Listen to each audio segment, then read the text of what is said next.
ಮಿಥಿಲೆಯಲ್ಲಿ ಜನಕ ಮಹಾರಾಜನು ದೊಡ್ಡ ಯಾಗವೊಂದನ್ನು ಕೈಗೊಂಡಿದ್ದನು. ಅದಕ್ಕಾಗಿ ದೇಶದ ಬೇರೆ ಬೇರೆ ಭಾಗಗಳಿಂದ ನೂರಾರು ಜನ ಬಂದಿದ್ದರು. ಋಷಿ ಮುನಿಗಳಿಂದ, ಧಾರ್ಮಿಕರಿಂದ ಮಿಥಿಲೆ ತುಂಬಿ ಹೋಗಿತ್ತು. ವಿಶ್ವಾಮಿತ್ರನು ಉತ್ತಮವಾದ ಸ್ಥಳವನ್ನು ಆರಿಸಿ ಬಿಡಾರ ಮಾಡಿದನು. ಅವರು ಬಂದ ಸುದ್ದಿ ಕೇಳಿ ಜನಕ ಮಹಾರಾಜನು ಕುಲೋಪುರೋಹಿತರಾದ ಶತಾನಂದನ ಜೊತೆಯಲ್ಲಿ ವಿಶ್ವಾಮಿತ್ರನ ಬಿಡಾರಕ್ಕೆ ಬಂದನು. ಅವನಿಗೆ ನಮಸ್ಕರಿಸಿ ಸ್ವಾಗತವನ್ನು ಕೋರಿದನು. ಕುಶಲ ಪ್ರಶ್ನೆಗಳಾದ ನಂತರ ಜನಕನು ರಾಮ ಲಕ್ಷ್ಮಣರನ್ನು ತೋರಿಸಿ, ವಿಶ್ವಾಮಿತ್ರರೇ, ಈ ಇಬ್ಬರು ತರುಣರು ಯಾರು? ಇವರನ್ನು ನೋಡಿದರೆ ಅಶ್ವಿನಿ ದೇವತೆಗಳನ್ನು ನೋಡಿದ ಹಾಗೆ ಆಗುತ್ತದೆ. ಇಬ್ಬರು ಎತ್ತರವಾಗಿ ಬಲವಾದ ಮೈಕಟ್ಟಿನಿಂದ ಕೂಡಿದ್ದಾರೆ. ಅವರ ಕಣ್ಣು ಮತ್ತು ಮುಖ ಲಕ್ಷಣವಾಗಿ ಲವಲವಿಕೆಯಿಂದ ಕೂಡಿವೆ. ಹೆಗಲಿನಲ್ಲಿ ಬಿಲ್ಲು ಬಾಣಗಳನ್ನು ಹಿಡಿದು ಸಿಂಹದ ಮರಿಗಳಂತೆ ಓಡಾಡುತ್ತಿರುವ ಈ ಯುವಕರು ಯಾರು ಎಂದು ಕೇಳಿದ. ವಿಶ್ವಾಮಿತ್ರನು ರಾಮ ಲಕ್ಷ್ಮಣರ ವಿಷಯವನ್ನು ತಿಳಿಸಿದ. ಹಾಗೆಯೇ ತಾಟಕೆ ಮಾರೀಚರನ್ನು ಕೊಂದಿದ್ದನ್ನು, ಅಹಲ್ಯೆಯ ಶಾಪ ವಿಮೋಚನೆಯನ್ನು ವಿಸ್ತಾರವಾಗಿ ವಿವರಿಸಿದ. ಶತಾನಂದ ಜನಕನ ಕುಲಪುರೋಹಿತ. ಅವನು ಗೌತಮ ಅಹಲ್ಯರ ಮಗ. ತನ್ನ ತಾಯಿಗೆ ಶಾಪ ವಿಮೋಚನೆಯಾದ ಸಂಗತಿಯನ್ನು ತಿಳಿದು ಅವನಿಗೆ ಬಹಳ ಸಂತೋಷವಾಯಿತು. ರಾಮನಿಗೆ ಅವನು ಭಕ್ತಿಯಿಂದ ನಮಸ್ಕರಿಸಿದ. ರಾಮನಿಂದ ತನ್ನ ತಂದೆ ತಾಯಿಯರನ್ನು ಒಟ್ಟುಗೂಡಿಸಿದ ವಿಶ್ವಾಮಿತ್ರನನ್ನು ಮತ್ತೆ ಮತ್ತೆ ಕೊಂಡಾಡಿದ. ಅವನು ರಾಮನನ್ನು ಕುರಿತು, ರಾಮ, ಇಂದ ತನ್ನ ತಾಯಿಯ ಶಾಪ ಕಳೆಯಿತು. ನಮ್ಮ ತಾಯಿ ತಂದೆಗಳು ಒಟ್ಟುಗೂಡುವಂತಾಯಿತು. ನೀನು ನನಗೆ ಪೂಜ್ಯ. ವಿಶ್ವಾಮಿತ್ರರಂತಹ ಮಹಾಮುನಿಗಳ ಮಾರ್ಗದರ್ಶನ ಸಿಕ್ಕಿದ್ದು ನಿನ್ನ ಪುಣ್ಯ. ಈ ಋಷಿಯನ್ನು ಸಾಮಾನ್ಯನೆಂದು ತಿಳಿಯಬೇಡ.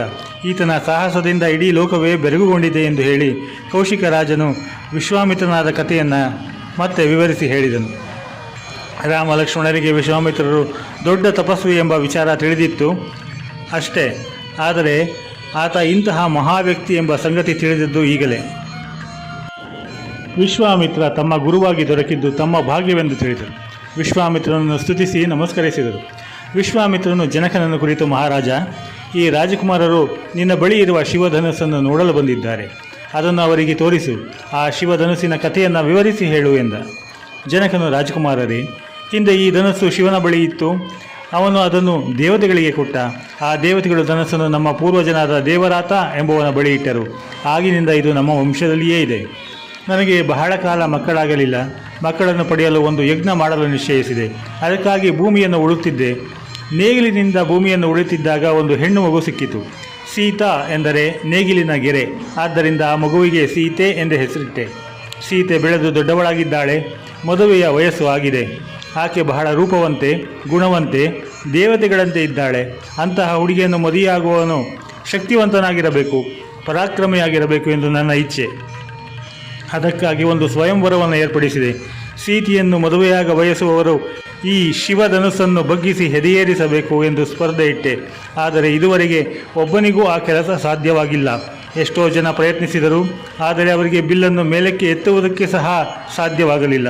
ರಾಮ, ನೀನನ್ನು ನೋಡಿದರೆ ಪರಾಕ್ರಮಿಯಂತೆ ಕಾಣುತ್ತೀಯೇ. ಆ ಧನುಸ್ಸನ್ನು ತರಿಸುತ್ತೇನೆ. ನೀನಾದರೂ ಪ್ರಯತ್ನ ಪಡು. ಶಿವಧನುಸ್ಸಿನ ಹೆದೆ ಏರಿಸಿ ಸೀತೆಯನ್ನು ಮದುವೆಯಾಗು. ನನ್ನ ಮನಸ್ಸಿಗೆ ಹರ್ಷವನ್ನುಂಟು ಮಾಡು ಎಂದ. ಅಷ್ಟು ಹೊತ್ತಿಗೆ ರಾಜಭಟರು ಶಿವಧನುಸ್ಸನ್ನು ತಂದರು. ಬಿಲ್ಲನ್ನು 8 ಚಕ್ರದ ದೊಡ್ಡ ಗಾಡಿಯಲ್ಲಿ ಇಟ್ಟಿದ್ದರು. ಆ ಗಾಡಿಯನ್ನು ತಳ್ಳಿಕೊಂಡು ಬರುವುದಕ್ಕೆ ನೂರಾರು ಜನ ಆಳುಗಳು ಬೇಕಾಯಿತು. ಜನಕನು ವಿಶ್ವಾಮಿತ್ರರಿಗೆ ಬಿಲ್ಲನ್ನು ತೋರಿಸುತ್ತಾ, ಮಹರ್ಷಿಗಳೇ, ಈ ಬಿಲ್ಲನ್ನು ಬಗ್ಗಿಸಲು ದೇವತೆಗಳು, ರಾಕ್ಷಸರು, ಮಹಾಪರಾಕ್ರಮಶಾಲಿಗಳಾದ ರಾಜರು ಪ್ರಯತ್ನಿಸಿದರು. ಆದರೆ ಯಾರಿಗೂ ಯಶಸ್ಸು ದೊರೆಯಲಿಲ್ಲ. ಗಂಧರ್ವರು, ಕಿನ್ನರರು, ಯಕ್ಷರರು ಸಹ ಸೋತು ಹೋದರು. ಇದು ಅಂತಹ ಮಹಾಧನಸ್ಸು. ರಾಜಕುಮಾರರಿಗೆ ಇದನ್ನು ತೋರಿಸಿ ಎಂದ. ವಿಶ್ವಾಮಿತ್ರನು ರಾಮನ ಕಡೆಗೆ ತಿರುಗಿ, ಮಗು, ಧನಸ್ಸನ್ನು ನೋಡು ಎಂದು ಹೇಳಿದ. ರಾಮನು ಪೆಟ್ಟಿಗೆಯ ಮುಚ್ಚಳವನ್ನು ತೆಗೆದು ಆ ಮಹಾಧನಸ್ಸನ್ನು ನೋಡಿದ. ಅದನ್ನು ಎತ್ತಿ ಹೆದೆಯೇರಿಸಬೇಕೆಂಬ ಆಸೆಯಾಯಿತು. ತನ್ನ ಆಸೆಯನ್ನು ವಿಶ್ವಾಮಿತ್ರನಿಗೆ ತಿಳಿಸಿದ. ವಿಶ್ವಾಮಿತ್ರನು ಆಗಬಹುದು ಎಂದ. ರಾಮ ಮತ್ತೆ ಬಿಲ್ಲಿನ ಬಳಿಗೆ ಹೋದ. ದೇವತೆಗಳು, ದೈತ್ಯರು ಎತ್ತಲಾಗದ ಆ ಮಹಾಧನಸ್ಸನ್ನು ಸುಲಭವಾಗಿ ಮೇಲೆತ್ತಿದ. ಇದನ್ನು ನೋಡುತ್ತಿದ್ದವರೆಲ್ಲ ಆಶ್ಚರ್ಯದಿಂದ ಮೂಕರಾದರು. ದೇವತೆಗಳು ಆಕಾಶದಲ್ಲಿ ನೆರೆದಿದ್ದರು. ರಾಮನ ಧನಸ್ಸನ್ನು ಮೇಲೆತ್ತಿದವನೇ ಹೆದೆ ಏರಿಸಲು ಬಗ್ಗಿಸಿದನು ಅಷ್ಟೇ. ಅವನ ಬಲ ತಾಳಲಾರದೆ ಧನಸ್ಸು ಸಿಡಿಲಿನಂತೆ ಸದ್ದು ಮಾಡುತ್ತಾ ಮುರಿದು ಹೋಯಿತು. ಆ ಸದ್ದಿನಿಂದ ಎಲ್ಲರೂ ಮೂರ್ಛೆ ಹೋದರು. ಅಸಾಧಾರಣವಾದ ಕೆಲಸವನ್ನು ರಾಮ ಒಂದು ಗಳಿಗೆಯಲ್ಲಿ ಮುಗಿಸಿದ್ದ. ಜನರೆಲ್ಲ ಕಿವಿಗೆ ಗಡಚಿಕ್ಕುವಂತೆ ಚಪ್ಪಾಳೆ ಮಳೆಗರೆದರು. ಉತ್ಸಾಹ ಆನಂದಗಳಿಂದ ಕುಪ್ಪಳಿಸಿದರು. ಜನಕ ಮಹಾರಾಜನ ಆನಂದಕ್ಕಂತೂ ಪಾರವೇ ಇಲ್ಲ. ರಾಮನು ಅವನ ಕಲ್ಪನೆಗೂ ಮೀರಿ ಶಕ್ತಿವಂತನಾಗಿದ್ದ, ಉತ್ತಮ ವಂಶದವನಾಗಿದ್ದ. ಇನ್ನೇನು ಬೇಕು? ತನ್ನ ಮಗಳು ಸೀತಾದೇವಿಯನ್ನು ಮದುವೆಯಾಗಬೇಕೆಂದು ರಾಮನನ್ನು ಪ್ರಾರ್ಥಿಸಿದ. ತನ್ನ ಇನ್ನೊಬ್ಬ ಮಗಳು ಊರ್ಮಿಳೆಯನ್ನು ಮದುವೆಯಾಗಬೇಕೆಂದು ಲಕ್ಷ್ಮಣನನ್ನು ಪ್ರಾರ್ಥಿಸಿಕೊಂಡ. ತನ್ನ ಮಂತ್ರಿಗಳನ್ನು ಅಯೋಧ್ಯೆಗೆ ಕಳುಹಿಸಿದ. ದಶರಥ ಮಹಾರಾಜನಿಗೆ ಎಲ್ಲ ವಿಷಯಗಳನ್ನು ತಿಳಿಸಿ ಎಲ್ಲರನ್ನು ಕರೆದುಕೊಂಡು ಬನ್ನಿ ಎಂದು ಹೇಳಿ ಕಳಿಸಿದ. ವಿಶ್ವಾಮಿತ್ರನು ನೀವು ಇಲ್ಲಿಯೇ ಇದ್ದು ಮದುವೆಯನ್ನು ನಡೆಸಿಕೊಡಬೇಕೆಂದು ಕೇಳಿಕೊಂಡ. ಅಪೂರ್ವವಾದ ರೀತಿಯಲ್ಲಿ ರಾಮ ಸೀತೆಯರ ಮದುವೆಯನ್ನು ನಡೆಸಲು ಸಿದ್ಧತೆಗಳನ್ನು ಮಾಡಿ ಎಂದು ತನ್ನ ಮಂತ್ರಿಗಳಿಗೆ ಆಜ್ಞಾಪಿಸಿದ. ಸುದ್ದಿ ದಶರಥ ಮಹಾರಾಜನಿಗೆ ತಲುಪಿತು. ತನ್ನ ಮಗನ ಸಾಹಸಗಳನ್ನು ಕೇಳಿ ದಶರಥನಿಗೆ ಆನಂದ ಉದ್ರೇಕವಾಯಿತು. ಜನಕ ಮಹಾರಾಜನ ಸಂಬಂಧ ದೊರಕಿದ್ದು ತನ್ನ ಭಾಗ್ಯ ಎಂದುಕೊಂಡ. ತನ್ನ ಸಂಪೂರ್ಣ ಪರಿವಾರದೊಂದಿಗೆ ಮಿಥಿಲಾಪುರದ ಕಡೆಗೆ ಪ್ರಯಾಣ ಬೆಳೆಸಿದ. ಮಿಥಿಲೆಯಲ್ಲಿ ಅವರಿಗೆಲ್ಲ ಭವ್ಯವಾದ ಸ್ವಾಗತ ದೊರೆಯಿತು. ದಶರಥನ ಕುಲಪುರೋಹಿತರಾದ ವಸಿಷ್ಠರು, ಜನಕನ ಕುಲಪುರೋಹಿತರಾದ ಶತಾನಂದನು ಒಟ್ಟಿಗೆ ಕುಳಿತರು. ರಾಮ ಸೀತೆಯರ ಲಗ್ನಕ್ಕೆ ಒಳ್ಳೆಯ ದಿನವನ್ನು ನಿಶ್ಚಯಿಸಿದರು. ಜನಕನು ತನ್ನ ತಮ್ಮ ಕುಶಧ್ವಜನನ್ನು ಕರೆಸಿಕೊಂಡ. ಕುಶಧ್ವಜ ಸಾಂಕಾಶ ನಗರದಲ್ಲಿದ್ದ. ಅವನಿಗೆ 2 ಹೆಣ್ಣು ಮಕ್ಕಳು. ಮೊದಲನೆಯವಳು ಮಾಂಡವಿ, ಎರಡನೆಯವಳು ಶ್ರುತಕೀರ್ತಿ. ಇಬ್ಬರೂ ರೂಪವತಿಯರೇ, ಗುಣಸಂಪನ್ನಿಯರು. ಅವರನ್ನು ಭರತ ಶತ್ರುಘ್ನರಿಗೆ ಕೊಟ್ಟು ಮದುವೆ ಮಾಡಿ ಎಂದ. ವಿಶ್ವಾಮಿತ್ರ ಕುಶಧ್ವಜ ಸಂತೋಷದಿಂದ ಒಪ್ಪಿಕೊಂಡ. ವಿವಾಹ ಸಿದ್ಧತೆಗಳು ಭರದಿಂದ ಸಾಗಿದವು. ಇಡೀ ಊರೇ ಉತ್ಸಾಹದಿಂದ ಕಂಗೊಳಿಸಲಾರಂಭಿಸಿತು. ಮಿಥಿಲೆಯಲ್ಲಿ ಎಲ್ಲಿ ನೋಡಿದರೂ ಹಬ್ಬದ ಸಂಭ್ರಮ. ರಸ್ತೆಗಳಲ್ಲಿ ಚಪ್ಪರಗಳನ್ನು, ತೋರಣಗಳನ್ನು ಕಟ್ಟಿದ್ದರು. ಎಲ್ಲ ಕಡೆಯೂ ರಂಗೋಲಿಗಳನ್ನು ಇಟ್ಟಿದ್ದರು.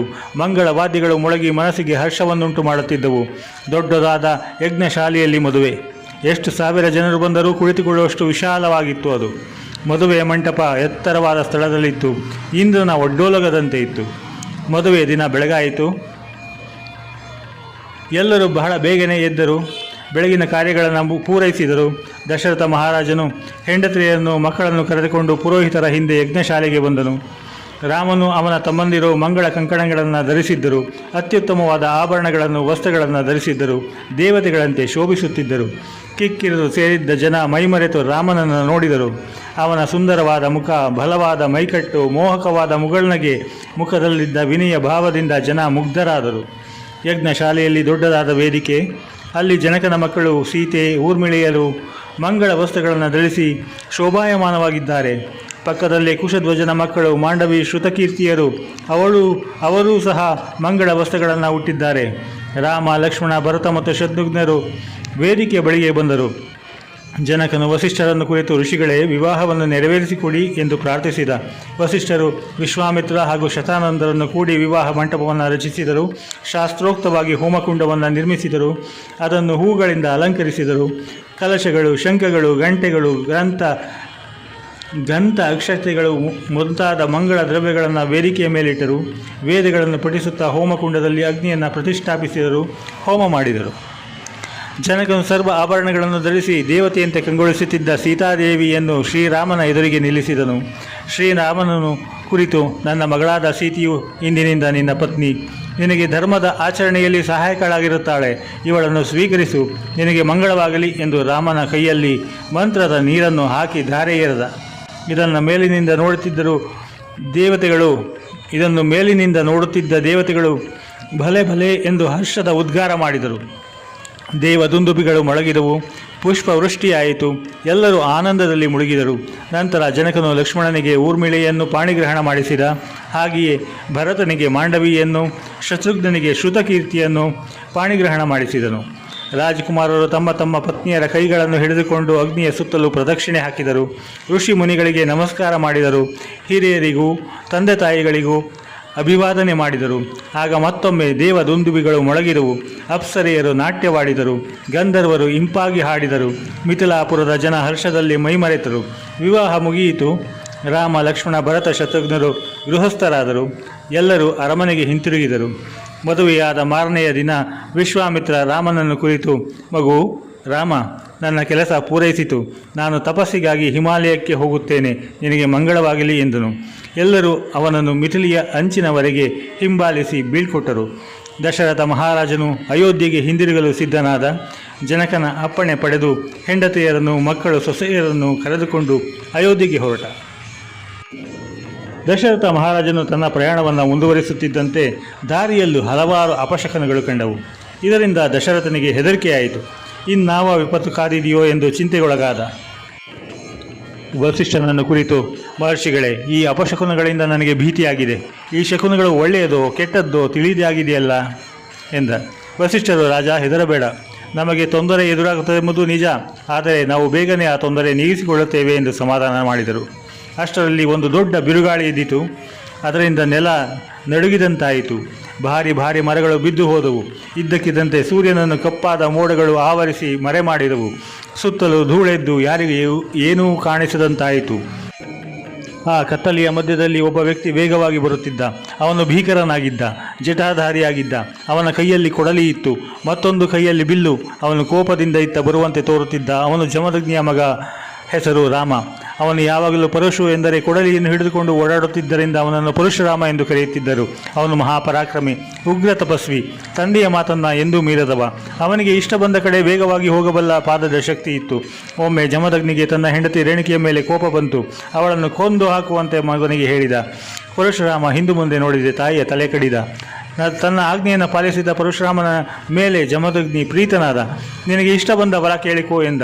ಪರಶುರಾಮ ತನ್ನ ತಾಯಿ ಬದುಕಬೇಕು ಎಂದ. ರೇಣುಕೆ ಬದುಕಿದಳು. ಒಮ್ಮೆ ಜಮದಗ್ನಿ ತಪಸ್ಸಿನಲ್ಲಿ ನಿರತನಾಗಿದ್ದಾಗ ಪ್ರಮಾದವಶಾತ್ ಕಾರ್ತವೀರ್ಯಾರ್ಜುನೆಂಬ ರಾಜ ಅವನನ್ನು ಕೊಂದು ಹಾಕಿಬಿಟ್ಟ. ಪರಶುರಾಮನಿಗೆ ವಿಷಯ ತಿಳಿಯಿತು. ಭಯಂಕರ ಸಿಟ್ಟು ಬಂತು. ತನ್ನ ತಂದೆಯನ್ನು ಕೊಂದವನು ಕ್ಷತ್ರಿಯ ಎಂದು ತಿಳಿದ ನಂತರ ಇಡೀ ಕ್ಷತ್ರಿಯ ಕುಲದ ಮೇಲೆ ಕೋಪಗೊಂಡು ಕೈಯಲ್ಲಿ ಕೊಡಲಿಯನ್ನು ಹಿಡಿದು ಕ್ಷತ್ರಿಯರನ್ನು ಸಂಹಾರ ಮಾಡಲು ಹೊರಟ. ಅನೇಕ ಕ್ಷತ್ರಿಯರ ತಲೆಯನ್ನು ಕತ್ತರಿಸಿ ಹಾಕಿದ.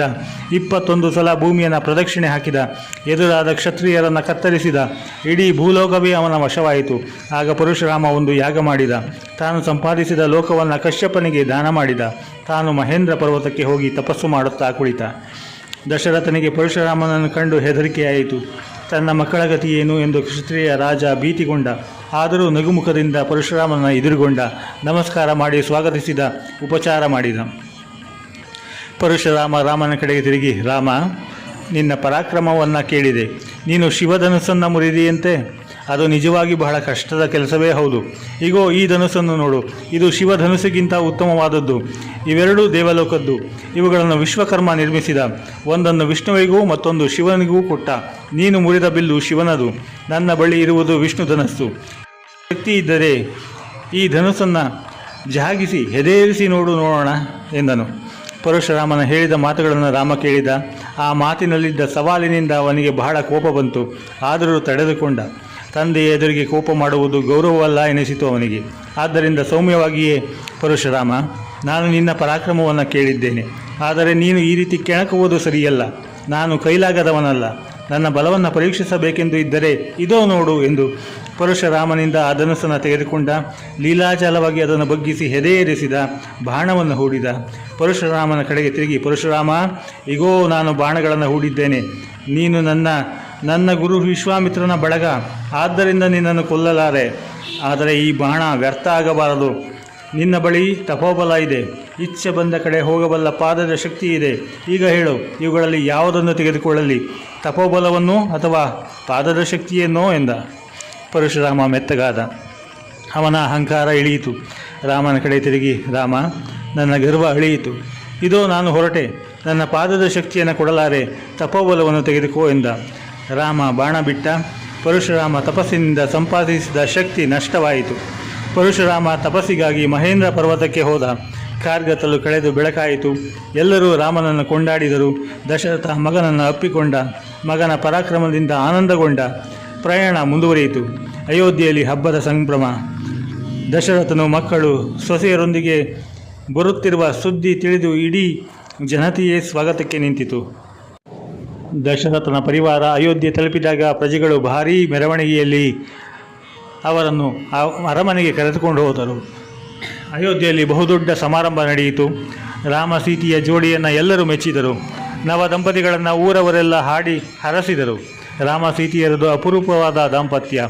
ಇಬ್ಬರು ಒಂದು ಮನಸ್ಸು ಎರಡು ದೇಹ ಎಂಬಂತೆ ಇದ್ದರು. ಅವರು ಪರಸ್ಪರ ಪ್ರೀತಿಯಿಂದಿದ್ದರು. ಧರ್ಮ ಕಾರ್ಯಗಳನ್ನು ಎಂದೂ ಮರೆಯಲಿಲ್ಲ. ಬಹಳ ಶ್ರದ್ಧೆಯಿಂದ ಹಿರಿಯರಿಗೆ ಧರ್ಮಾಚರಣೆಯಲ್ಲಿ ನೆರವಾಗುತ್ತಿದ್ದರು. ಗುರು ಹಿರಿಯರ ಬಳಿ ವಿನಯದಿಂದ ಭಕ್ತಿಯಿಂದ ನಡೆದುಕೊಳ್ಳುತ್ತಿದ್ದರು. ಚಿಕ್ಕವರನ್ನು ಪ್ರೀತಿ ವಿಶ್ವಾಸಗಳಿಂದ ಆದರಿಸುತ್ತಿದ್ದರು.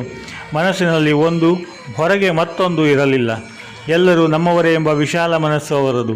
ಶ್ರೀರಾಮ ಸೀತೆಯರು ಸುಖ ಸಂತೋಷಗಳಿಂದ ಇದ್ದರು. ಅರಣ್ಯಗಮನ. ಹೀಗೆ ಕೆಲವು ದಿನಗಳು ಸರಿದವು. ಭರತನ ಸೋದರ ಮಾವನಾದ ಯುಧಾಜಿತನು ಅಯೋಧ್ಯೆಗೆ ಬಂದನು. ಅವನು ಹಿಂದಿರುಗುವಾಗ ತನ್ನ ಜೊತೆಗೆ ಭರತನನ್ನು ಕರೆದುಕೊಂಡು ಹೋದ. ಭರತ ಶತ್ರುಘ್ನರು ಯಾವಾಗಲೂ ಒಟ್ಟಿಗೆ ಇರುವರಷ್ಟೇ. ಆದ್ದರಿಂದ ಶತ್ರುಘ್ನನು ಭರತನ ಜೊತೆಯಲ್ಲಿ ಕೇಕೆಯ ದೇಶಕ್ಕೆ ಹೋದ. ಭರತ ಶತ್ರುಘ್ನರು ಹೀಗೆ ಪರದೇಶಕ್ಕೆ ಹೋದ ನಂತರ ದಶರಥನ ಸೇವೆಯನ್ನು ರಾಮಲಕ್ಷ್ಮಣರೇ ಮಾಡುತ್ತಿದ್ದರು. ದಶರಥ ಮಹಾರಾಜನಿಗೆ ತನ್ನ ಎಲ್ಲ ಮಕ್ಕಳ ಮೇಲೂ ಬಹಳ ಪ್ರೀತಿ. ಆದರೆ ರಾಮನ ಮೇಲಿನ ಪ್ರೀತಿ ಇನ್ನೂ ಒಂದು ಕೈ ಹೆಚ್ಚು. ರಾಮನಾದರೂ ಸಾಮಾನ್ಯ ಪುರುಷನಲ್ಲವಲ್ಲ. ಲೋಕಪೀಡಕನಾದ ರಾವಣನನ್ನು ಸಂಹರಿಸಲು ಮನುಷ್ಯ ಜನ್ಮ ತಾಳಿರುವ ಶ್ರೀಮನ್ನಾರಾಯಣನೇ ಅವನು.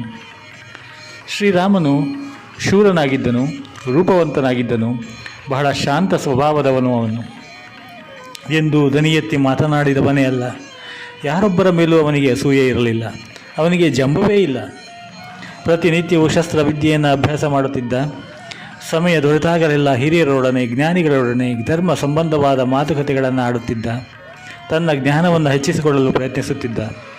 ಬಡವರನ್ನು ಕಂಡರೆ ರಾಮನಿಗೆ ಬಹಳ ಮುರುಕ. ಹಿರಿಯರೊಡನೆ ಬಹಳ ವಿನಯದಿಂದ ನಡೆದುಕೊಳ್ಳುತ್ತಿದ್ದನು. ಎಂತಹ ವಿಪತ್ತಿನಲ್ಲಿಯೂ ಅವನು ಎದೆಗುಂದುತ್ತಿರಲಿಲ್ಲ. ಅವನಿಗೆ ಅಗಾಧವಾದ ಸ್ಮರಣಶಕ್ತಿ ಇತ್ತು. ಅವನು ಬಹಳ ಪ್ರತಿಭಾಶಾಲಿ. ಲೌಕಿಕ ವ್ಯವಹಾರ ಬಹಳ ಚೆನ್ನಾಗಿ ಬಲ್ಲವನು. ಸುಖವನ್ನಾಗಲಿ ದುಃಖವನ್ನಾಗಲಿ ಉದ್ವೇಗ ಇಲ್ಲದೆ ಅನುಭವಿಸುವ ಗುಣವುಳ್ಳವನು ಅವನು. ರಾಮನಿಗೆ ಸಂಗೀತ, ನಾಟಕ, ಸಾಹಿತ್ಯ, ಕಾವ್ಯ ಮೊದಲಾದ ಲಲಿತ ಕಲೆಗಳಲ್ಲಿ ಪಾಂಡಿತ್ಯ ಇತ್ತು.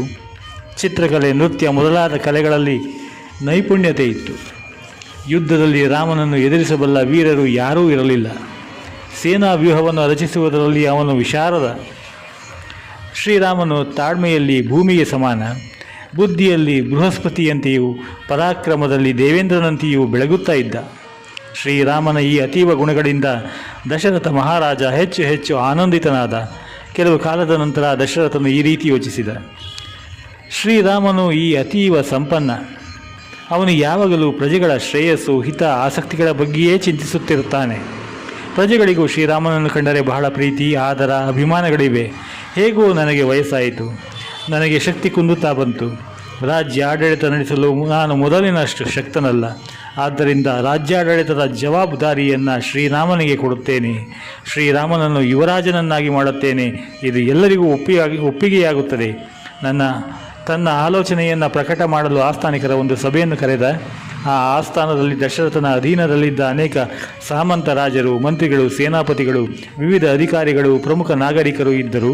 ಇಂದ್ರನ ಒಡ್ಡೋಲಗದಂತೆ ವೈಭವದಿಂದ ಖಗೋಳಿಸುತ್ತಿದ್ದ ಆ ಸಭೆಯಲ್ಲಿ ದಶರಥ ಮಹಾರಾಜನು ಸಭಿಕರನ್ನು ಕುರಿತು: ಆಸ್ಥಾನಿಕರೇ, ಈ ದಿನ ನಾನು ನಿಮ್ಮ ಮುಂದೆ ಒಂದು ಸಲಹೆಯನ್ನು ಇಟ್ಟು ನಿಮ್ಮ ಅಭಿಪ್ರಾಯ ಪಡೆಯಲು ಬಂದಿದ್ದೇನೆ ಹಾಗೂ ಕಾದಿದ್ದೇನೆ. ನಿಮಗೆ ತಿಳಿದಂತೆ ನನಗೆ ವಯಸ್ಸಾಯಿತು. ಮೊದಲಿನಂತೆ ನಾನು ರಾಜ್ಯಭಾರವನ್ನು ಸುಲಭವಾಗಿ ಮುಂದುವರಿಸಿಕೊಂಡು ಹೋಗಲಾರೆ. ಆದ್ದರಿಂದ ನನ್ನ ಹಿರಿಯ ಮಗ ಶ್ರೀರಾಮನನ್ನು ಯುವರಾಜನನ್ನಾಗಿ ಮಾಡಿ ಅವನಿಗೆ ರಾಜ್ಯಭಾರವನ್ನು ಒಪ್ಪಿಸಬೇಕೆಂದು ಆಲೋಚಿಸಿದ್ದೇನೆ. ಇದಕ್ಕೆ ನಿಮ್ಮ ಒಪ್ಪಿಗೆ ಇದೆಯೇ? ದಯವಿಟ್ಟು ತಿಳಿಸುವುದು.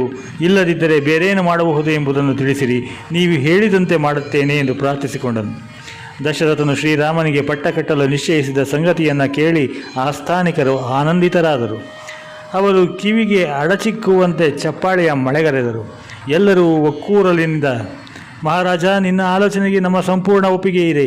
ನಿನಗೆ ಈಗ ವಿಶ್ರಾಂತಿಯ ಅಗತ್ಯ ಇದೆ. ಆದ್ದರಿಂದ ಶ್ರೀರಾಮನಿಗೆ ಪಟ್ಟಾಭಿಷೇಕವನ್ನು ಮಾಡಿ ನೀನು ವಿಶ್ರಾಂತಿ ತೆಗೆದುಕೋ. ಪ್ರಭು, ನೀನು ತಿಳಿಸಿದಂತೆ ಶ್ರೀರಾಮನು ಪರಾಕ್ರಮಿ, ಶಕ್ತಿವಂತ, ರಾಜ್ಯ ಆಳಲು ಸಮರ್ಥ. ಅವನಲ್ಲಿ ನ್ಯಾಯಬುದ್ಧಿಯೂ ಜ್ಞಾನವೂ ವಿವೇಕವೂ ಇದೆ. ಅವನು ಪ್ರಜೆಗಳನ್ನು ತನ್ನ ಸ್ವಂತ ಮಕ್ಕಳಂತೆ ನೋಡಿಕೊಳ್ಳುತ್ತಾನೆ.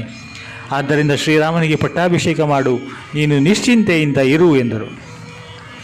ಆಸ್ಥಾನಿಕರ ಒಪ್ಪಿಗೆಯನ್ನು ಪಡೆದು ದಶರಥ ಮಹಾರಾಜನಿಗೆ ಬಹಳ ಹರ್ಷವಾಯಿತು. ಅವನು ಕುಲಪುರೋಹಿತರಾದ ವಸಿಷ್ಠರನ್ನು ಕುರಿತು: ಮಹರ್ಷಿಗಳೇ, ಶ್ರೀರಾಮನಿಗೆ ಪಟ್ಟ ಕಟ್ಟಲು ನಿಶ್ಚಯಿಸಿದ್ದೇನೆ. ಹತ್ತಿರದಲ್ಲೇ ಒಂದು ಶುಭ ದಿನವನ್ನು ಗೊತ್ತು ಮಾಡಿ ಎಂದನು. ವಸಿಷ್ಠರು ಪಂಚಾಂಗವನ್ನು ಪರಿಶೀಲಿಸಿದರು. ಶ್ರೀರಾಮನ ಜಾತಕವನ್ನು ಅದಕ್ಕೆ ಹೊಂದಿಸಿ ನೋಡಿದರು.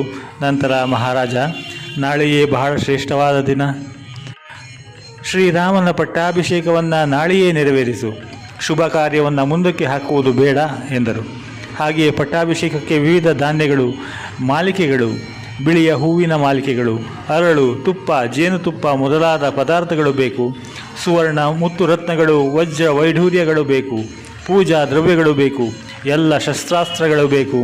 ಚತುರಂಗ ಸೇನೆ, ಶುಭ ಲಕ್ಷಣವಿರುವ ಆನೆ, ಬಿಳಿಯ ಚಾಮರ, ಬೀಸಣಿಗೆ, ಧ್ವಜ, ಶ್ವೇತಛತ್ರ ಇವುಗಳು ಬೇಕು. 106 ಗೋವುಗಳು, ನೀರು ತುಂಬಿದ ಕಲಶಗಳು ಬೇಕು ಎಂದರು. ದಶರಥನು ತನ್ನ ಮಂತ್ರಿಗಳನ್ನು ಕುರಿತು ವಸಿಷ್ಠರು ಹೇಳಿದ ಹಾಗೆ ಎಲ್ಲ ಸಾಮಗ್ರಿಗಳನ್ನು ಕೂಡಲೇ ಸಿದ್ಧಪಡಿಸಿರಿ ಎಂದು ತಿಳಿಸಿ, ಸುಮಂತನನ್ನು ಕುರಿತು ಶ್ರೀರಾಮನನ್ನು ಕರೆದುಕೊಂಡು ಬಾ ಎಂದು ಹೇಳಿ ಕಳಿಸಿದನು. ಸುಮಂತನು ದಶರಥನ ಆಸ್ಥಾನದ ಮಂತ್ರಿಗಳಲ್ಲಿ ಪ್ರಮುಖನಾದವನು, ವಯಸ್ಸಿನಲ್ಲಿ ಹಿರಿಯ, ದಶರಥನ ಆಪ್ತರಲ್ಲಿ ಒಬ್ಬ. ಅವನು ಶ್ರೀರಾಮನನ್ನು ಕರೆತಂದನು. ಶ್ರೀರಾಮನು ತಂದೆಯ ಪಾದ ಮುಟ್ಟಿ ನಮಸ್ಕರಿಸಿದನು.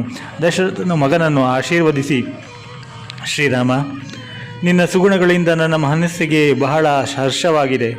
ನೀನು ಸದಾ ಪ್ರಜೆಗಳ ಕ್ಷೇಮ ಚಿಂತನೆಯಲ್ಲೇ ನಿರತನಾಗಿರುವುದರಿಂದ ನಿನಗೆ ನಾಳೆ ಪಟ್ಟಾಭಿಷೇಕ ಮಾಡಬೇಕೆಂದು ನಿಶ್ಚಿತವಾಗಿದೆ. ಹೋಗು ಮಗು, ಅರಮನೆಗೆ ಹಿಂತಿರುಗು. ನೀನು ನಿನ್ನ ಹೆಂಡತಿ ಸೀತೆಯು ಈ ದಿನ ಉಪವಾಸವನ್ನು ಆಚರಿಸಿ ಭಕ್ತಿಯಿಂದ ದೇವರ ಪೂಜೆ ಮಾಡಿ ನಾಳೆ ಬೇಗ ಎದ್ದು ಸ್ನಾನ ಸಂಧ್ಯಾವಂದನೆಗಳನ್ನು ಪೂರೈಸು, ಪಟ್ಟಾಭಿಷೇಕಕ್ಕೆ ಸಿದ್ಧನಾಗುವು ಎಂದನು. ತಂದೆಯ ಮಾತನ್ನು ಕೇಳಿ ರಾಮನಿಗೆ ಬಹಳ ಆನಂದವಾಯಿತು.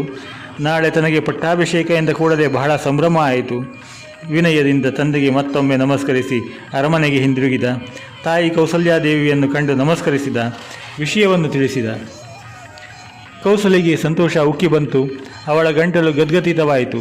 ಹೃದಯ ಆನಂದದಿಂದ ತುಂಬಿ ಹೋಯಿತು. ಮಗು, ನಿನಗೆ ಒಳ್ಳೆಯದಾಗಲಿ. ರಾಜ್ಯವನ್ನು ಚೆನ್ನಾಗಿ ಆಳು. ಪ್ರಜೆಗಳ ಯೋಗಕ್ಷೇಮದ ಕಡೆ ಸದಾ ಗಮನ ಕೊಟ್ಟಿರು ಎಂದಳು. ಶ್ರೀರಾಮ ಸೀತೆಯ ಅಂತಃಪುರಕ್ಕೆ ಬಂದ. ಅವಳಿಗೂ ವಿಷಯ ತಿಳಿಸಿದ. ಇಬ್ಬರೂ ಭಕ್ತಿಯಿಂದ ದೇವರ ಪೂಜೆ ನಡೆಸಿದರು. ಉಪವಾಸ ಮಾಡಿ ದರ್ಬಿಯ ಹಾಸಿಗೆಯ ಮೇಲೆ ಮಲಗಿದರು. ಸಂತೋಷ ಸಂಭ್ರಮಗಳಲ್ಲಿ ಆ ರಾತ್ರಿ ಕಳೆಯಿತು. ಮಾರನೆಯ ದಿನ ಬೆಳಕಾಯಿತು. ಪುರಜನರಿಗೆ ಆನಂದ ಹಾಗೂ ಸಂಭ್ರಮ. ತಮ್ಮ ಕಣ್ಮಣಿ ಶ್ರೀರಾಮನಿಗೆ ಪಟ್ಟಾಭಿಷೇಕ ಎಂಬ ಉತ್ಸಾಹದ ವಾತಾವರಣವೇ ಎಲ್ಲೆಲ್ಲೂ. ಪುರಜನರು ನಗರವನ್ನು ಅಲಂಕರಿಸತೊಡಗಿದರು. ದೇವಸ್ಥಾನಗಳು, ಮಠ ಮಂದಿರಗಳು, ಪ್ರಮುಖ ಬೀದಿಗಳು, ಚೌಕಗಳು ಎಲ್ಲೆಲ್ಲ ಎತ್ತರವಾದ ಕಂಬಗಳನ್ನು ನೆಟ್ಟರು. ಚಿತ್ರವರ್ಣ ಧ್ವಜವನ್ನು ಹಾಕಿದರು. ಸಭಾ ಮಂಟಪಗಳು, ದೊಡ್ಡ ದೊಡ್ಡ ಮನೆಗಳು, ವ್ಯಾಪಾರ ಕೇಂದ್ರಗಳಲ್ಲಿ ಧ್ವಜಸ್ತಂಭವನ್ನು ನಿಲ್ಲಿಸಿದರು. ರಾಜಮಾರ್ಗಗಳನ್ನು ಹೂಗಳಿಂದ, ಧೂಪ ದೀಪಗಳಿಂದ ಅಲಂಕರಿಸಿದರು. ಗುಂಪು ಗುಂಪಾಗಿ ನಿಂತು ರಾಮನ ಗುಣಗಳ ಬಗ್ಗೆ ಪ್ರಶಂಸೆ ಮಾಡಲಾರಂಭಿಸಿದರು. ದಶರಥನ ಮೂರನೆಯ ಹೆಂಡತಿ ಕೈಕೇಯಿ, ಅವಳ ಮಗನೇ ಭರತ. ಕೈಕೇಯಿಗೆ ರಾಮನ ಪಟ್ಟಾಭಿಷೇಕದ ವಿಷಯ ಇನ್ನೂ ತಿಳಿದಿರಲಿಲ್ಲ. ಅವಳಿಗೆ ಹೊರಗಡೆ ಕಂಡುಬಂದ ಹಬ್ಬದ ಸಂಭ್ರಮವನ್ನು ನೋಡಿ ಆಶ್ಚರ್ಯವಾಯಿತು. ದಾಸಿಯೊಬ್ಬಳನ್ನು ಕರೆದು, ಅಯೋಧ್ಯೆಯೆಲ್ಲ ಸಂತೋಷದಿಂದ ಬೀಗುತ್ತಿದೆ, ಇದಕ್ಕೆ ಕಾರಣವೇನು, ತಿಳಿದು ಬಾ ಎಂದು ಹೇಳಿ ಕಳುಹಿಸಿದಳು. ಆ ದಾಸಿಯ ಹೆಸರು ಮಂಥರೆ. ಅವಳು ಕೈಕೇಯಿಯ ಆಪ್ತ ಸೇವಕಿ. ಅವಳು ಕುರೂಪಿ, ಜೊತೆಗೆ ಗೂನು ಬೆನ್ನು ಬೇರೆ. ಅವಳನ್ನು ನೋಡಿದರೆ ಹುಡುಗರು ಹೆದರಿಕೊಳ್ಳುತ್ತಿದ್ದರು. ಮಂಥರೆ ಹೊರಗೆ ಹೋದಳು. ದಶರಥನ ಹಿರಿಯ ಮಗ ಶ್ರೀರಾಮನಿಗೆ ಈ ದಿನ ಪಟ್ಟಾಭಿಷೇಕ ಎಂಬ ಸಂಗತಿ ತಿಳಿಯಿತು. ಅವಳಿಗೆ ಆಕಾಶವೇ ಕಳಚಿ ತಲೆಯ ಮೇಲೆ ಬಿದ್ದಂತೆ ಆಯಿತು. ಮಂಥರೆ ಮಹಾ ಕೆಟ್ಟ ಹೆಂಗಸು. ಮೊದಲಿನಿಂದಲೂ ಅವಳಿಗೆ ರಾಮನನ್ನು ಕಂಡರೆ ಆಗದು. ಇಡೀ ಊರೇ ರಾಮನ ಕಲ್ಯಾಣ ಗುಣಗಳನ್ನು ಕೊಂಡಾಡುತ್ತಿದ್ದರೆ ಇವಳು ಅವನನ್ನು ದ್ವೇಷಿಸುತ್ತಿದ್ದಳು. ಅವನಿಗೆ ಕೆಡುಕು ಮಾಡಬೇಕೆಂದೇ ಅವಳು ಸದಾ ಚಿಂತಿಸುತ್ತಿದ್ದಳು. ಅಂತಹ ದುಷ್ಟ ಬುದ್ಧಿಯ ಹೆಂಗಸಿಗೆ ರಾಮನಿಗೆ ಪಟ್ಟಾಭಿಷೇಕ ಎಂದು ತಿಳಿದ ಕೂಡಲೇ ಸಿಡಿಲು ಹೊಡೆದಂತಾಯಿತು. ಹೇಗಾದರೂ ಇದನ್ನು ತಪ್ಪಿಸಬೇಕು ಎಂದುಕೊಂಡು ಕೈಕೇಯಿಯ ಬಳಿ ಬಂದಳು. ರಾಮನಿಗೆ ಪಟ್ಟಾಭಿಷೇಕ ಎಂಬ ವಿಷಯವನ್ನು ತಿಳಿಸಿದಳು. ಕೈಕೇಯಿಗೆ ಸುದ್ದಿ ತಿಳಿದು ಬಹಳ ಸಂತೋಷವಾಯಿತು. ಅವಳಿಗೆ ರಾಮನ ಮೇಲೆ ಅಗಾಧವಾದ ಪ್ರೇಮ. ತನ್ನ ಮಗ ಭರತನನ್ನು ಪ್ರೀತಿಸುವುದಕ್ಕಿಂತ ಹೆಚ್ಚಾಗಿ ರಾಮನನ್ನು ಅವಳು ಪ್ರೀತಿಸುತ್ತಿದ್ದಳು. ತನ್ನ ಮುದ್ದಿನ ಮಗ ಶ್ರೀರಾಮನಿಗೆ ಪಟ್ಟಾಭಿಷೇಕ ಎಂದ ಕೂಡಲೇ ಅವಳಿಗೆ ಆನಂದವಾಯಿತು. ಒಳ್ಳೆಯ ಸುದ್ದಿಯನ್ನು ತಂದ ಮಂಥರೆಗೆ ತನ್ನ ಮುತ್ತಿನ ಹಾರವನ್ನು ಬಹುಮಾನವಾಗಿ ಕೊಟ್ಟಳು. ಮಂಥರೆಗೆ ಮೊದಲೇ ಸಿಟ್ಟು ಬಂದಿತ್ತು. ಈಗ ಕೈಕೇಯಿಯ ಸಂತೋಷವನ್ನು ಕಂಡು ಅವಳ ಕೋಪ ಎಲ್ಲೆ ಮೀರಿತು. ಅವಳು ಕೈಕೇಯಿ ಕೊಟ್ಟ ಮುತ್ತಿನ ಹಾರವನ್ನು ತೆಗೆದು ಬಿಸಾಡಿದಳು. ಕೈಕೇಯಿಗೆ ಆಶ್ಚರ್ಯವಾಯಿತು. ಮಂಥರೆ, ನಾನು ಸಂತೋಷದಿಂದ ಕೊಟ್ಟ ಹಾರವನ್ನು ಏಕೆ ಬಿಸಾಡಿದೆ ಎಂದು ಕೇಳಿದಳು. ಮಂಥರೆ, ಕೈಕೇಯಿ, ನಿನಗೆ ಇನ್ನೂ ಬುದ್ಧಿ ಬಂದಿಲ್ಲವಲ್ಲ. ನಿನ್ನ ಸವತಿಯ ಮಗ ರಾಮನಿಗೆ ಪಟ್ಟಾಭಿಷೇಕ ಎಂದರೆ ನೀನು ಸಂಭ್ರಮ ಪಡುತ್ತಿದ್ದೀಯಲ್ಲ. ನಿನಗೆ ಏನನ್ನಬೇಕು? ರಾಮನಿಗೆ ಪಟ್ಟಾಭಿಷೇಕ ಆಗುವುದರಿಂದ ನಿನಗೆ ಬರುವ ಲಾಭವಾದರೂ ಏನು ಎಂದು ಹಂಗಿಸಿದಳು. ಕೈಕೇಯಿ ಕೋಪದಿಂದ, ಮಂಥರೆ, ಹುಚ್ಚಾಗಿ ಮಾತನಾಡಬೇಡ. ಶ್ರೀರಾಮ ನನ್ನ ಸವತಿಯ ಮಗನಾದರೇನು, ನನ್ನ ಸ್ವಂತ ಮಗನಿಗಿಂತ ಹೆಚ್ಚು ಪ್ರೀತಿಯಿಂದ ನನ್ನನ್ನು ಕಾಣುತ್ತಾನೆ. ಅವನಿಗೆ ಪಟ್ಟಾಭಿಷೇಕ ಎಂದರೆ ನನಗೆ ನಿಜಕ್ಕೂ ಸಂತೋಷ ಎಂದಳು. ಮಂಥರೆ, ನಿನಗೆ ಬುದ್ಧಿ ಸಾಲದು, ಆದ್ದರಿಂದ ಹೀಗೆ ಮಾತನಾಡುತ್ತಿದ್ದೀಯೆ. ಶ್ರೀರಾಮನು ನಾಳೆ ರಾಜ. ನಿನ್ನ ಮಗ ಭರತನ ಗತಿ ಏನು? ಅವನು ರಾಮನ ಮನೆಯಲ್ಲಿ ಬರೀ ಸೇವಕನಾಗಿರಬೇಕಷ್ಟೇ. ಆಮೇಲೆ ನಿನಗೆ ಬೆಲೆ ಬರುವುದಿಲ್ಲ. ಆಮೇಲೆ ನಿನಗೂ ಬೆಲೆ ಬರುವುದಿಲ್ಲ. ನೀನು ರಾಮನ ಹೆಂಡತಿಯ ದಾಸಿಯಾಗಬೇಕಾಗುತ್ತದೆ. ಆದ್ದರಿಂದ ನಾನು ಹೇಳುವ ಮಾತನ್ನು ಕೇಳು. ಹೇಗಾದರೂ ಮಾಡಿ ಈ ಪಟ್ಟಾಭಿಷೇಕವನ್ನು ತಪ್ಪಿಸು ಎಂದಳು. ಕೈಕೇಯಿ ಮೊದಲು ಮಂಥರೆ ಹೇಳಿದ ಮಾತುಗಳನ್ನು ಒಪ್ಪಲಿಲ್ಲ. ಆದರೆ ಮಂಥರೆ ಬಹಳ ಕೆಟ್ಟ ಹೆಂಗಸು. ಒಮ್ಮೆ ಅವಳಿಗೆ ಮನಸ್ಸಿಗೆ ಏನಾದರೂ ಕೆಟ್ಟದ್ದು ಮಾಡಬೇಕು ಅನಿಸಿದರೆ ಅದನ್ನು ಹಾಗೆಯೇ ಮಾಡುವಾಕೆ. ಅವಳು ಕೈಕೇಯಿಗೆ ಅನೇಕ ರೀತಿಯ ದುರ್ಬೋಧನೆ ಮಾಡಿ ಅವಳ ಮನಸ್ಸನ್ನು ಕೆಡಿಸಿದಳು. ರಾಮನೆಂದರೆ ಭರತನಿಗಿಂತಲೂ ಒಂದು ಪಾಲು ಹೆಚ್ಚು ಪ್ರೀತಿಸುತ್ತಿದ್ದ ಕೈಕೇಯಿ ಈಗ ರಾಮನನ್ನು ದ್ವೇಷಿಸಲಾರಂಭಿಸಿದಳು. ಹೇಗಾದರೂ ಈ ಪಟ್ಟಾಭಿಷೇಕವನ್ನು ನಿಲ್ಲಿಸಿ ತನ್ನ ಮಗ ಭರತನಿಗೆ ಪಟ್ಟಾಭಿಷೇಕ ಮಾಡಿಸಬೇಕು ಎಂದು ನಿಶ್ಚಯಿಸಿದಳು. ಆದರೆ ಅದನ್ನು ಮಾಡುವುದು ಹೇಗೆ? ಪುನಃ ಮಂಥರೆಯನ್ನೇ ಕೇಳಿದಳು. ಮಂಥರೆ, ನೀನು ಹೇಳಿದ ಮಾತು ನಿಜ. ಶ್ರೀರಾಮನಿಗೆ ಪಟ್ಟಾಭಿಷೇಕ ಆದರೆ ಅದರಿಂದ ನನಗೆ ಏನು ಪ್ರಯೋಜನವಿಲ್ಲ. ಅದರ ಬದಲು ನನ್ನ ಮಗ ಭರತನಿಗೆ ಪಟ್ಟಾಭಿಷೇಕ ಮಾಡಿಸಬೇಕು. ಇದನ್ನು ಸಾಧಿಸುವುದು ಹೇಗೆ? ಅದಕ್ಕೆ ಮಂಥರೆ ಒಂದು ಉಪಾಯವನ್ನು ಹೇಳಿಕೊಟ್ಟಳು.